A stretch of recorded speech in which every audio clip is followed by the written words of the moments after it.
दुलारी मेरा नाम है और साथ साथ खून करने के अपराध में इस समय में जेल खाने में पड़ी पड़ी सड़ रही हूँ। मैं जाति की ब्राह्मणी पर कौन सी ब्राह्मणी हूँ, यह बात अब नहीं कहूंगी। मैं अभी तक कुमारी हूँ और इस समय मेरा वयस 16 बरस के लगभग है। कानपुर जिले के एक छोटे से गांव में मेरे माता पिता रहते थे, पर किस गांव में वे रहते थे, इसे अब मैं नहीं बतलाना चाहती, क्योंकि जिस अवस्था में मैं हूँ, उस दशा में अपने वैकुंठवासी माता पिता का पवित्र नाम प्रकट करना ठीक नहीं समझती। 3.5 महीने से मैं जेल में पड़ी हूँ।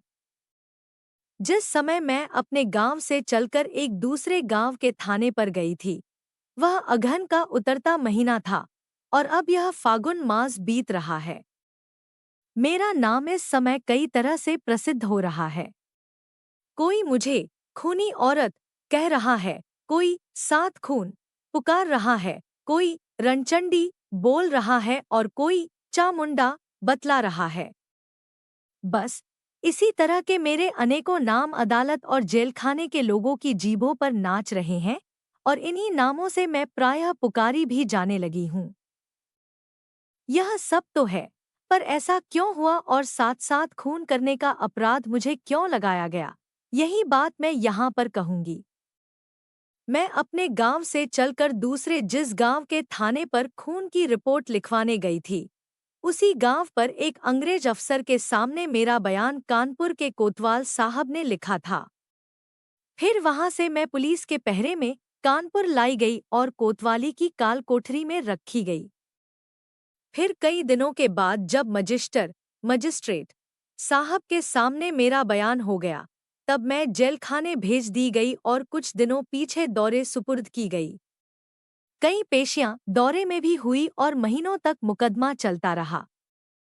अंत में मुझे फांसी की आज्ञा सुनाई गई और मैं जेलखाने की काल कोठरी में पड़ी पड़ी सड़ने लगी।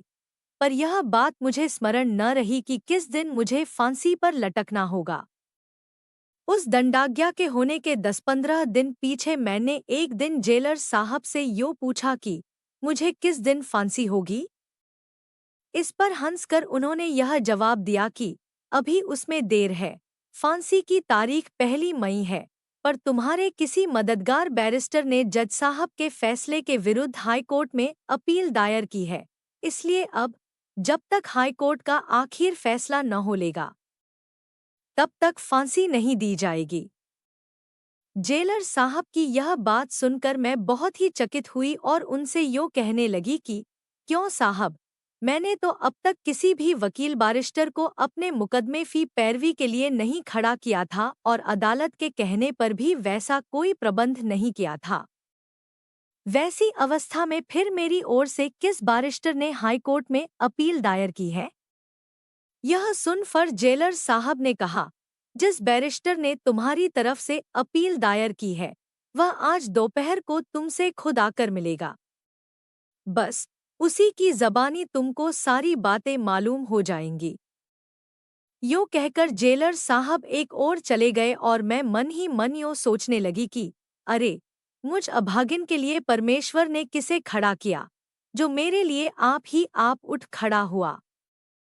मजिस्टर साहब के सामने जब मैं पहुंचाई गई थी, तब मैंने यह देखा था कि सैकड़ों वकील मुख्तार मेरे मुकदमे का तमाशा तो खड़े देख रहे थे, पर मेरे लिए किसी माई के लाल ने भी दो बोल नहीं कहे।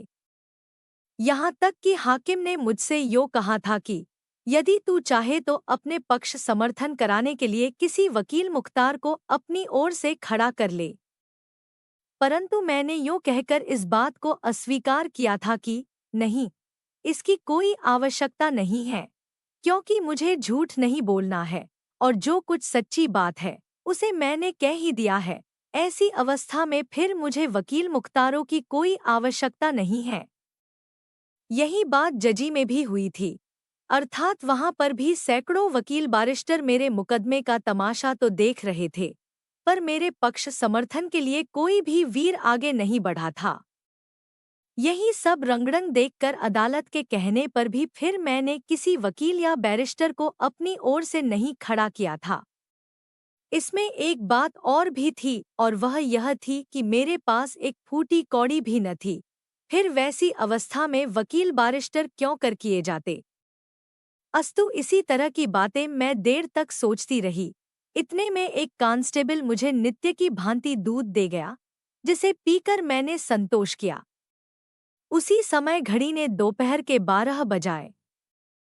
जिस तरह की कोठरी में मैं बंद की गई थी, वह इतनी छोटी थी कि उसकी छत खड़े होने से माथे में लगती थी और उसमें हाथ पांव फैलाकर सोना कठिन था।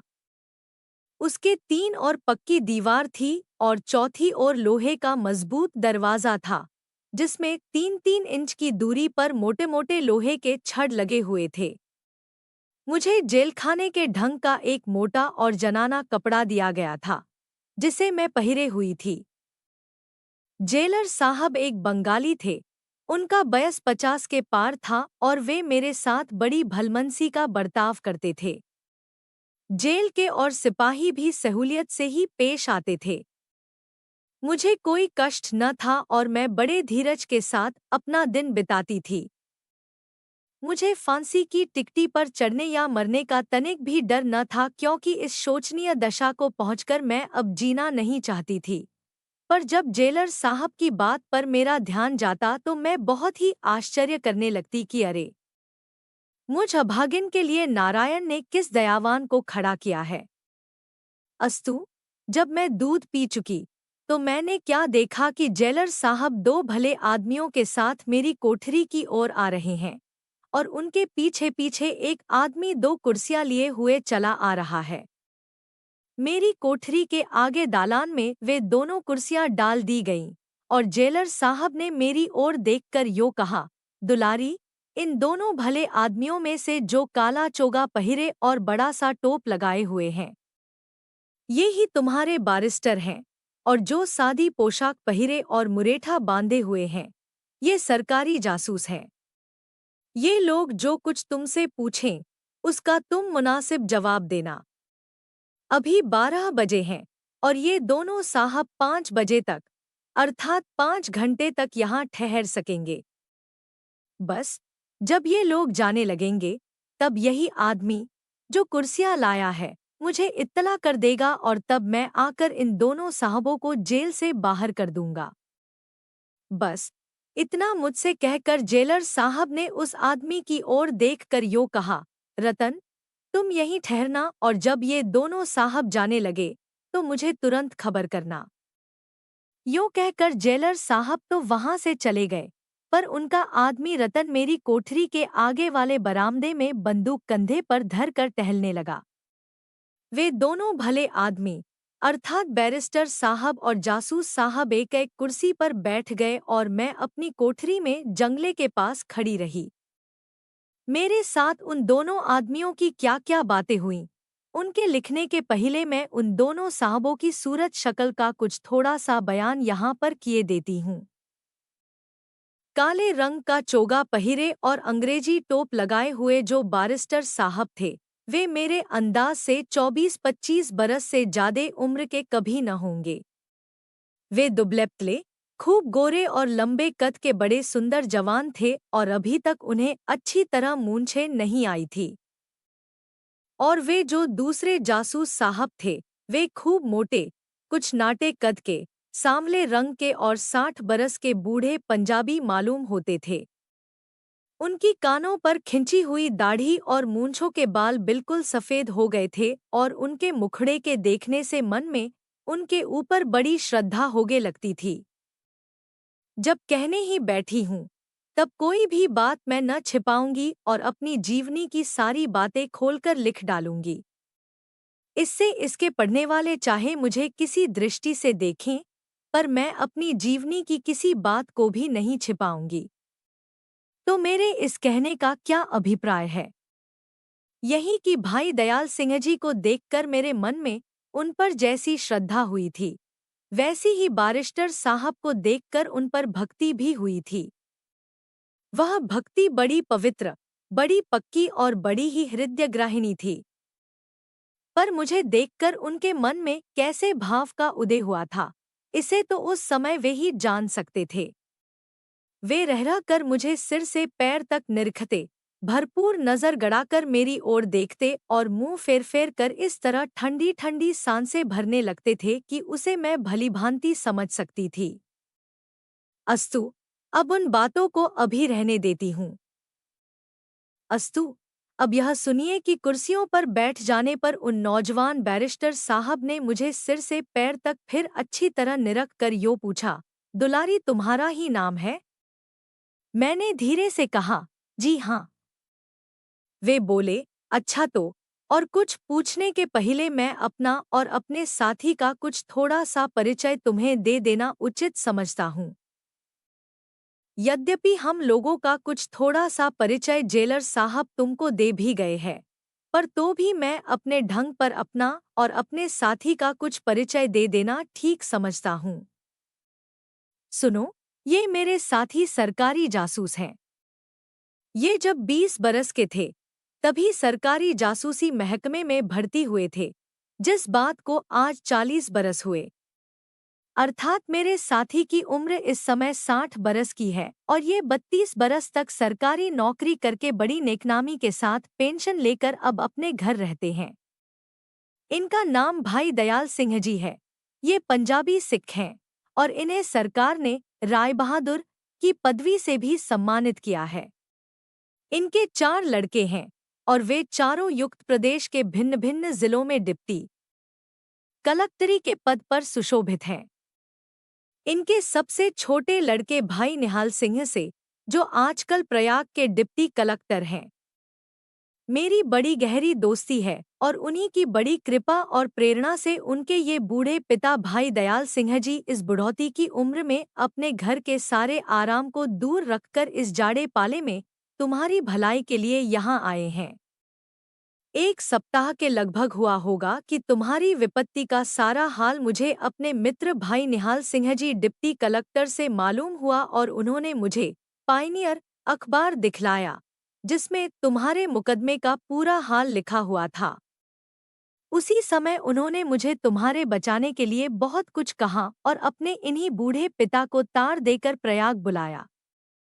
बस इनके आ जाने पर मैं यहाँ आया और तुम्हारे मुकदमे के कुछ कागजात देखकर इन्हें तो यहीं छोड़ दिया और मैंने फिर इलाहाबाद वापस जाकर जज के फैसले के विरुद्ध हाई कोर्ट में अपील दायर कर दी। इसके बाद मैं फिर यहाँ वापस आ गया और भाई दयाल सिंह जी से मिला। तब तक इन्होंने भी अपनी मुनासिब कार्रवाई कर डाली, अर्थात तुम्हारे मुकदमे के कुछ कागजात भलीभांति देख डाले और जासूसी महकमे के बड़े अफसर से मिलकर उससे इस बात की इजाजत ले ली कि इस मुकदमे की जांच में फिर से करूं और जब तक मेरी जांच का आखिर न हो ले तब तक मुजरिम को आराम से रखा जाए। बस जासूसी महकमे के बड़े अफसर ने इनके खातिरखा इन्हें इस मुकदमे की जांच करने का परवाना दे दिया और उसे पाकर ये अपनी कार्रवाई करने लगे। इतने ही में मैं यहाँ आ गया और इनसे मिला। फिर मजिस्ट्रेट से इजाजत लेकर आज हम दोनों तुम्हारे पास आए हैं और इसलिए आए हैं कि तुम उन 7 खूनों के बारे में ठीक ठीक हाल हम लोगों के आगे बयान कर जाओ। बस जब तुम्हारा बयान हम लोग सुन लेंगे तब तुम्हारे मुकदमे में भरपूर कोशिश कर सकेंगे। भाईजी की ये बातें सुनकर कुछ देर तक तो मैं चुप रही, फिर यूँ कहने लगी, सचमुच मेरे पिता का श्राद्ध हो गया। यह सुनकर मुझे बड़ा संतोष हुआ। वास्तव में मेरे पिता के श्राद्ध करने का अधिकार मेरे चचा को ही था। ऐसा करके उन्होंने बहुत ही अच्छा काम किया। क्योंकि मैं पुत्री हूँ, इसलिए मेरा किया हुआ श्राद्ध कदाचित शास्त्रानुकूल न होता। अस्तु, और यह बात सुनकर भी मुझे बड़ा संतोष हुआ कि मेरे चचा ने मेरे पिता की बचीबचाई जगहजमीन पर दखल कर लिया, क्योंकि वे कुटुंबी हैं और गोत्री भी हैं, इसलिए मेरे पिता की संपत्ति के वे ही सच्चे अधिकारी हैं। अधिकारी ने अपना अधिकार पाया, यह बहुत ही अच्छी बात हुई, क्योंकि शास्त्र के अनुसार अपने पिता की संपत्ति पर पुत्री का कोई अधिकार नहीं होता। खैर, यह सब तो हुआ, पर फिर भी आप लोगों से मैं हाथ जोड़कर यही विनती करती हूँ कि जब तक मैं फांसी से छुटकारा न पाऊं और जेल से बाहर न हो, तब तक आप लोग मुझे उसी अवस्था में पड़ी रहने दें, जिस दशा में कि मैं इतने दिनों से जेल में रह रही हूं। बस मेरी इस प्रार्थना को आप कृपा कर स्वीकार कीजिए, तभी मुझे सच्चा और हार्दिक सुख संतोष मिलेगा। मैं तो बैरिस्टर साहब की इतनी लंबी चौड़ी वक्तृता सुनकर सन्नाटे में आ गई। मैंने मन ही मन यह सोचा कि जब ये मुझ जैसी एक साधारण स्त्री के सामने एक ही सांस में बेरोक टोक इतना बक गए तो फिर अदालत के हाकिमों के सामने कितना और किस तेजी के साथ बोलते होंगे। अस्तु, मैं मन ही मन यही सब बातें सोच सोच कर चकित हो रही थी कि मुझे चुपकी देखकर उन बूढ़े जासूस महाशय ने मुझसे यूं कहा। इस पर बैरिस्टर साहब तो कुछ भी न बोले, पर भाई दयाल सिंह जी बड़ा आग्रह करने लगे। पर जब मैंने किसी तरह भी उनकी बात न मानी, तो उन्होंने बहुत दुखी होकर जेलर साहब से यूं कहा कि अच्छा साहब, जिसमें यह लड़की संतुष्ट हो वही आप कीजिए। दुलारी, सुनो बेटी, ये बैरिस्टर साहब यद्यपि मेरे सबसे छोटे लड़के के दोस्त और उसी के हमउम्र भी हैं, परंतु इनकी विद्या, बुद्धि और वाग्मिता बहुत ही बढ़ी चढ़ी है। यद्यपि अभी 2 ही बरस हुए कि ये विलायत से बैरिस्टरी पास करके यहाँ आकर इलाहाबाद हाईकोर्ट में अपना काम करने लगे हैं, पर इतने ही थोड़े दिनों में इन्होंने वे काम किए हैं कि जिनके कारण हाईकोर्ट के बड़े बड़े नामी वकील बैरिस्टरों में इनकी धाक सी बंध गई है। हाईकोर्ट के जज लोग भी इनका लोहा मान गए हैं, और अब तक जिन जिन मुकदमों को इन्होंने हाथ में लिया, उनमें ये पूरे पूरे कामयाब हो चुके हैं। मेरे लड़के के बहुत आग्रह करने से और साथ ही यह भी जानकर कि तुम इन्हीं की जाति की लड़की हो, ये इस बात पर तुल गए हैं कि तुम्हें अपने भरसक जरूर ही फांसी से बचाएंगे। आगे जगदीश्वर ने जो कुछ तुम्हारे भाग्य में लिखा होगा वही होगा।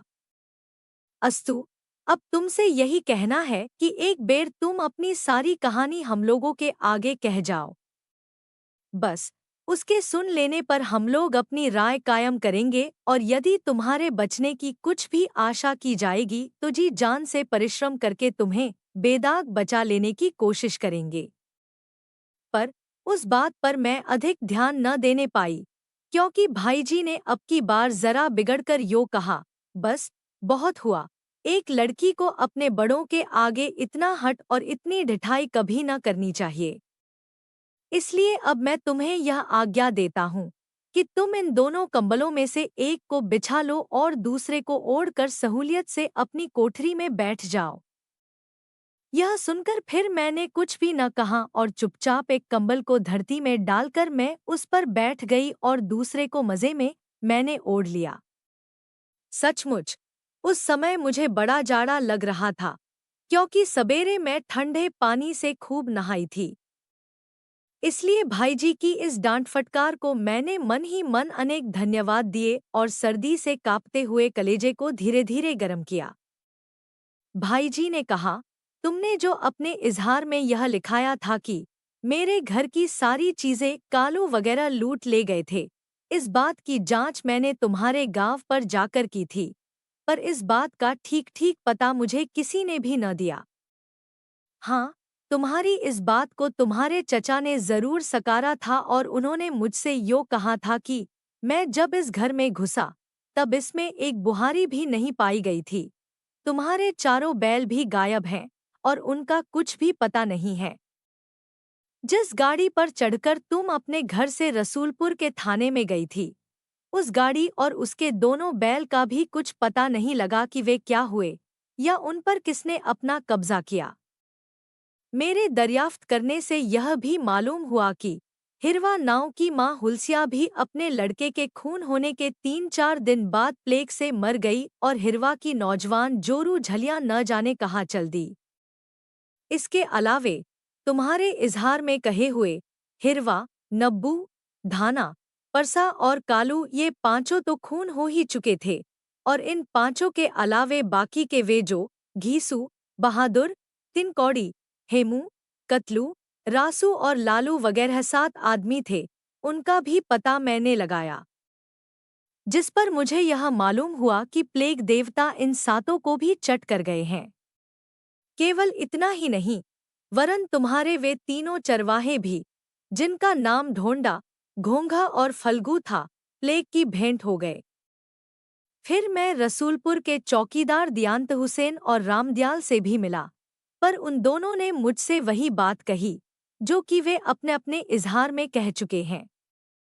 अर्थात उन दोनों ने यह कहा कि हाँ, दुलारी नाम की एक जवान लड़की बैलगाड़ी पर यहाँ आई थी, जिसे कोठरी में बंद करके हिंगन चौकीदार के साथ अब्दुल्ला थानेदार इस लड़की के गांव पर 5-5 खून का पता लगाने उसी लड़की की बैलगाड़ी पर चढ़कर गए थे। पर रात को वे दोनों इक्के पर वापस आए और तब अब्दुल्ला ने इस चौकी पर के हम 6 चौकीदारों को बुलाकर यह हुक्म दिया कि अब तुम सब अपनी कोठरी में चले जाओ और जब तक तुम लोगों को हिंगन चौकीदार या मैं न पुकारूं, तब तक अपनी कोठरी से हरगिज बाहर न निकलना, क्योंकि अब मैं उस खूनी औरत से खून कबूल कराऊंगा। इसमें मुमकिन है कि वह खूब शोरगुल मचावे।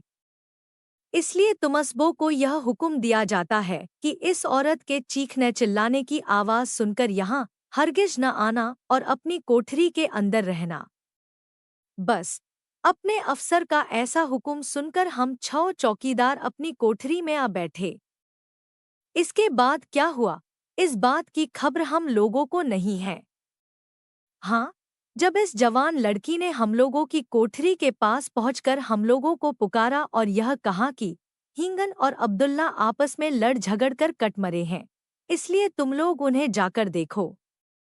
तब इतना सुनते ही हम लोग बहुत ही घबराए और तुरंत हम लोगों ने जाकर क्या देखा कि हिंगन और अब्दुल्ला दोनों मरे पड़े हैं। सारी कोठरी और तख्तपोश खून से रंग गया है। अब्दुल्ला का सिर कटा हुआ है, हिंगन के कलेजे में तलवार घुसी हुई है और वे दोनों बेजान होकर तख्त पर लुढ़के पड़े हैं।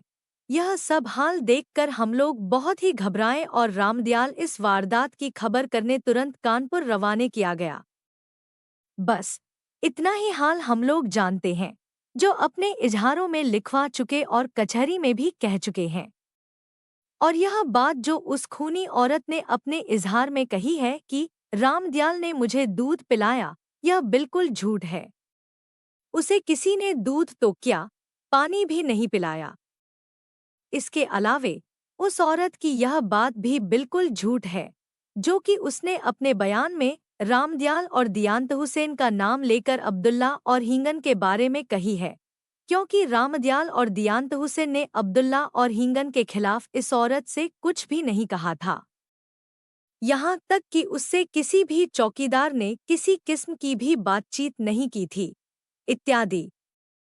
बस उन दोनों का बयान सुनकर फिर मैं कानपुर वापस आ गया।